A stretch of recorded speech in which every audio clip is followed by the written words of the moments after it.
नोंखौ गोसो थोनायानो आंनि गोरोन्थि। नोंखौ मोनगोननि आसायै दान्दिसेनि सोरांखौ लानानै नोंजों सिमां रनसायनायानो आंनि गोरोन्थि। नोंखौ फोथायनायानो आंनि गोरोन्थि।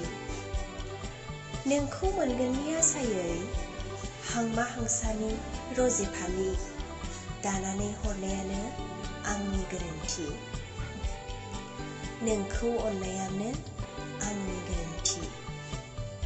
मोखांजों मोखां गोसोजों गोसो गोरबोनि फिथिखाजों अननाय होनायानो आंनि गोरोन्थि।